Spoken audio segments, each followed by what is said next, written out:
असेच विचार तुमच्या मनात जर काही प्रश्न असतील खरं म्हणजे डॉक्टर मडावी साहेबांना मी गेल्या 30-35 वर्षापासून ओळखतो आणि ते आमच्या मेळघाटचे एका महान ट्रस्टचे विश्वस्तसुद्धा आहेत आणि मी सुद्धा त्या ट्रस्टचा विश्वस्त आहे. आता त्यांचं काम मी जवळून बघितलं आहे, त्यांचा संघर्ष पण जवळून बघितला आहे. माझं फक्त एवढंच म्हणणं आहे की काल परवा जे अपघात झाला, एका दारुड्याला पैसे दिले नाही म्हणून त्यानं आपल्या बायकोला मारलं किंवा असे अनेक आहेत.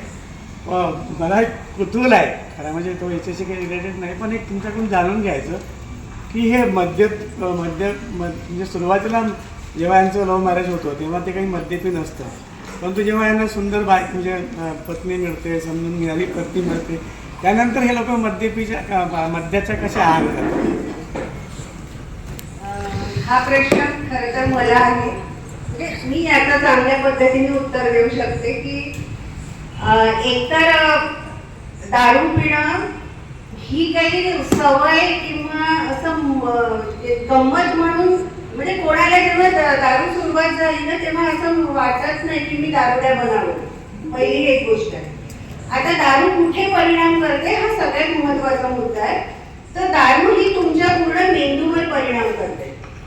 आणि आणखी त्याच्या मागे एक प्रिन्सिपल आहे की दारू जेव्हा आपण पितो तर हा जो समोरचा भाग असतो त्याला आपण प्रीफ्रंटल कॉर्टेक्स म्हणतो. तिथे माझ्या सगळ्या वैचारिक क्षमता म्हणजे decision making, judgement, analysis, comprehension, जे काही सगळं मेमरी वगैरे ते सगळं इथून इतकं चालतं. नंतर आपला भावनिक मेंदू असतो मध्ये आणि मागे आपला बॅलन्सचा मेंदू आहे.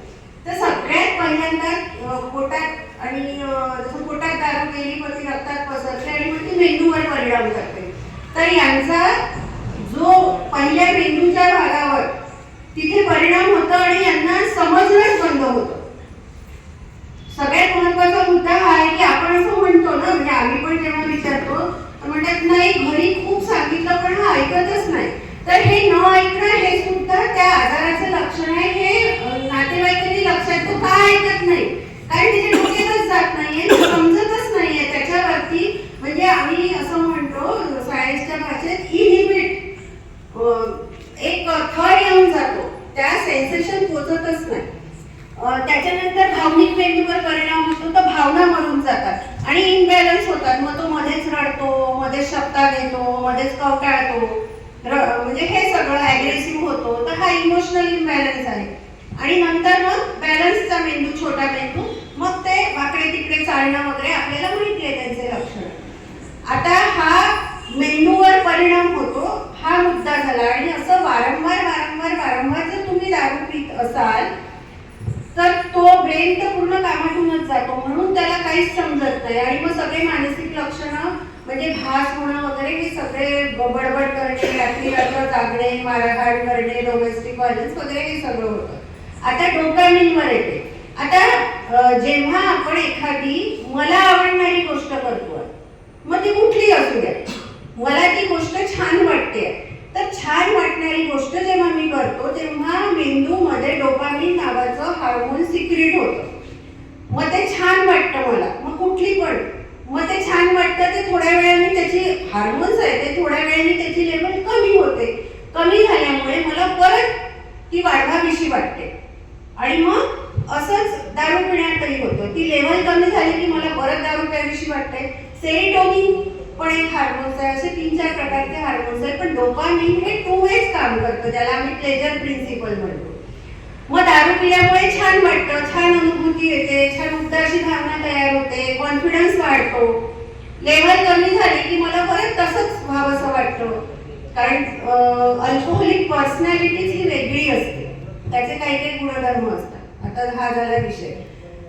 तर मग आम्ही हे सांगतो की डोपामिन हार्मोन्स जर दारू पिऊन तुम्ही सिक्रेट करता ना, तर मग दुसऱ्या चांगल्या गोष्टींनी करा, ऐकून करा, वाचन करा, चित्र काढा, खेळा, व्यायाम करा, वॉकिंग करा, जे काही तुम्हाला आयुष्यात आवडत असेल. फक्त दारू सोडून तुम्ही काहीही केलं तरी तुमचे डोपामिन हार्मोन्स, अक्षरशः आपण रील बघतो ना मोबाईल, ती पण एक रील बघितली, दुसरी बघितली, डोपामिन सिक्रेट होतात. तर हे काहीही चालेल पण ते अति प्रमाणात नको. म्हणजे व्यसनाची व्याख्याच ही आहे की अति तिथे माती अति प्रमाणात झोप. तर हे डोपामिन प्रिन्सिपल त्याच्या मागे काम करतं आणि म्हणून त्या व्यक्तीला कळत नाही. म्हणजे मेंदू पूर्णतः बधीर होण्याचं काम हे करतं आणि ही जाणीवच नाही. बाकीचे तर शारीरिक 250-300 आजार आहेत, बीपी शुगर हे तर कॉमन आहेत, पण खूप प्रत्येक म्हणजे पायाच्या नखापासून डोक्याच्या केसापर्यंत दारूमुळे आजार होतात. पण याची लोकांना जाणीव नाही की या समस्या मला दारू पिण्यामुळे होतात. आणि जे तुम्ही म्हटलं ना की पहिल्यांदा खूप छान प्रेम असतं पण नंतर तर ते कळत त्याच्यामुळे नाही. दारू उतरली की त्याला पश्चाताप होतो पश्चाताप. आणि आम्ही जेव्हा हिस्ट्री घेतो ना तर आम्ही विचारतो बाई याचा स्वभाव कसा आहे ग. नंबर 1 दारू नाही पिला तो एकदम लाखात एक माणूस आहे, पण दारू पिला की गेला. तर असा आहे तो लाखात एकच माणूस आहे, फक्त दारूमुळे तो वाया गेला. मध्ये अजून एक परत प्रश्न आहे की आजकाल आपण बघतो थोडी पिया करून हंगामातून फळा करतो, थोडीशी याचा काही प्रभाव होतो का? आता परत विषय येतो. 5 प्रकार आहेत दारू पिण्याचे. सोशल ड्रिंकर आहे. तर आता हे असं होतं की मेंदूमध्ये एक पी-ड्युरेट नावाचा फॅक्टर असतो की तो दारू पिल्यानंतर ते रिसेप्टर्स असतात मेंदूत ते खुले होतात. जसं की आपण एखादं तिखट खाल्ल्यानंतर आपल्या नाकातून वगैरे पाणी यायला लागतं तसे ते रिसेप्टर्स मेंदूतले खुले होतात आणि ते दिल मांगे मोर ते परत दारू मागायला लागतात. पण हे सगळ्यांच्याच डोक्यात होतं का, सगळ्यांच्याच मेंदूत होतं का? नाही. हे काहीच लोकांच्या डोक्यात होतं म्हणून ते लोक अल्कोहोलिझमकडे जातात आणि काही सोशल ड्रिंकर असतात. आता आपण बघतो डॉक्टर्स असतात, इंजिनियर असतात, ते त्या दिवशी एन्जॉय म्हणून दारू पितात. त्यांना दुसऱ्या दिवशी ते रिसेप्टर्स बंद होऊन जातात, ते दारू नाही मागत, तर ते आपल्या दुसऱ्या दिवशी कामाला जातात. तर असे 4-5 प्रकार आहेत. तर सोशल ड्रिंकर आहे, पण सोशल ड्रिंकर हे सुद्धा जर रोज दारू पिले तर ते अल्कोहोलिझमकडे जाऊ शकतात. हे पण आहे. सोशल ड्रिंकर आहे, मग बिंज ड्रिंकिंग आहे. काही 15 दिवस पितात, 15 दिवस छान राहतात, पण तेही डेंजरस आहे कारण 15 दिवस ते इतके पितात की मागचा कोटा भरून काढतात. एक ठिबक सिंचन पद्धती म्हणतो आम्ही. थोडी 12 वाजता, 10 वाजता, 4 वाजता, मग 10 वाजता, मग ऑफिसमध्ये गेल्यावर 2 वाजता, मग संध्याकाळी घरी जाताना. आमचे गव्हर्नमेंटचे म्हणजे दारू पिल्याशिवाय त्यांना कामच नाही करतात, सह्या पण नाही फाईलवर करतात. तर याचे ठिबक सिंचन पद्धती आहे. काही लोक फक्त सणावाराला पितात. होळी बम कर असेल 31 डिसेंबर त्याही दिवशी पितात, पण त्याही दिवशी इतकी पितात की ती पण डेंजरस असते. आता याची पण एक केमिस्ट्री आहे. अल्कोहोल हे डेंजरस नाही आहे. पोटात गेल्यानंतर त्याचं काय होतं तर त्याचं इथेनॉल होतं. अल्कोहोल पोटात गेलं की इथेनॉल होतं. इथेनॉलचं आपल्या पोटामध्ये एक हार्मोन सिक्रेट असतात अन्न पचनासाठी, अल्कोहोल डिहायड्रोजिनेज नावाचं. ते अल्कोहोल डिहायड्रोजिनेज प्लस इथेनॉल याची रिॲक्शन होते आणि ते ॲसिटाल्डिहाइड पोटामध्ये तयार होतं. आता तुम्ही गुगल करा ॲसिटाल्डिहाइड हा कार्सिनोजेनिक सबस्टन्स आहे. जे आपण 11वी-12वी केमिस्ट्री शिकलो असेल किंवा मेडिकलच्या लोकांना माहित असेल. ॲसिटाल्डिहाइड कार्सिनोजेनिक आहे आणि ह्या सगळ्या रिॲक्शन्स येतात दारू पिल्यानंतर. जे काही मला लक्षणं उत्पन्न होतात ते दारू अल्कोहोल इथेनॉलमुळे नाहीच आहे, ते ॲसिटाल्डिहाइडमुळे. हे लक्षात घ्या.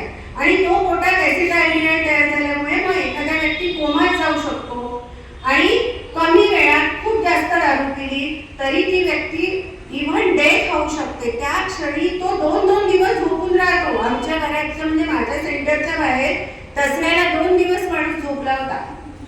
उठायलाच खाली नाही, किती थंड, पण पूर्ण कोमात होता तो जागाही निघून चालला. तर असे कोमात पण जातात लोक. तर ते ॲसिटाल्डिहाइडचे सगळे रिॲक्शन्स असतात. कारण इथेनॉल अल्कोहोल वाईट असतं तर आपण स्पिरिट वगैरे वापरलंच नसतं. स्टरलायझेशन म्हणून आपण मेडिकलमध्ये किती त्याचा वापर करतो, म्हणजे इथेनॉलचे सगळे.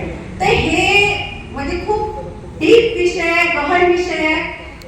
हे सगळं आम्ही त्या पेशंटला समजावून सांगतो आणि खरंच त्याला जेव्हा ही केमिस्ट्री कळते की मी असा का वागतो, काय होतं माझ्या शरीरात, काय होतं डोक्यात, काय होतं, मी असा पागलसारखा का करतो, तर मग हळूहळू त्याला ते रिअलायझेशन व्हायला लागतं की नाही आणि मग किती तू नुकसान केलेलं आहे. आता अल्कोहोलिक अनॉनिमसचा विषय निघाला म्हणून जसं ओपनली मी बोलत नाही, पण त्याच्या 12 स्टेप्स असतात, 12 पायऱ्या असतात. त्याच्यानुसार आपण ती वागायला लावतो त्यांना. काय चुका केल्या आयुष्यात, काय गमावलं, काय मिळवलं, आणि मग हे सगळं रिअलायझेशन होत होत त्याची थोडी इच्छा जागृत होते की नाही आत्ता तरी सोडायला पाहिजे, आत्ता नाही तर मग कधीच नाही. आणि अक्षरशः शेवटच्या स्टेजला लोक येतात, म्हणजे काहींना तर आम्ही काहीच करू नाही शकत, ते जातातच. आणि बेसिकली हे जे रिसेप्टर्स ना कुठून डेव्हलप होतात, हे जेनेटिकली आहे. जेनेटिकली पण स्टडीज झालेले ऑलरेडी. कसं जेनेटिकली आहे, समजा माझा आजोबा जर दारू पिला असेल तर माझा बाबा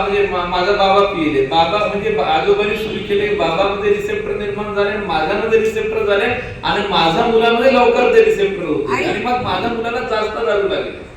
3 मुलांपैकी म्हणजे त्याला जिथे यायला 3 मुलांपैकी एखादा कोणाला तरी पण ते रिसेप्टर जाते, जे जेनेटिकली ट्रान्सफर होते.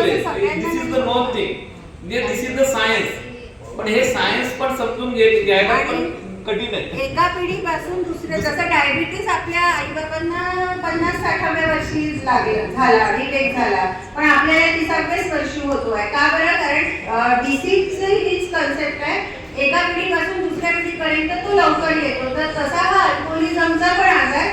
जर माझे वडील पीत असतील तर सगळे मुलं नाही पिणार, पण त्याच्यातला एखादा पी किंवा 2 पितील, एक चांगला नाही. जे बरेचदा आपल्याला आपलं असं गैरसमज असतो की आईचं दुःख बघितलेलं आहे, आईने एवढे कष्ट केलेले बघितलं, आईने एवढं कष्टाने शिकवलं, तर मुलं नाही लागणार व्यसनाला. पण ते थोडी जरी पिले ना तरी त्यांना ती दिल मांगे मोर, म्हणजे ती त्यांना प्यावंच लागते असं म्हणू शकतो. म्हणजे प्यावंच लागते म्हणजे कंट्रोल केला तर होऊ शकतं, पण ते नॅचरली ते अल्कोहोलिझमकडे जातं. तर हा जिनेटिकली पण आजार आहे.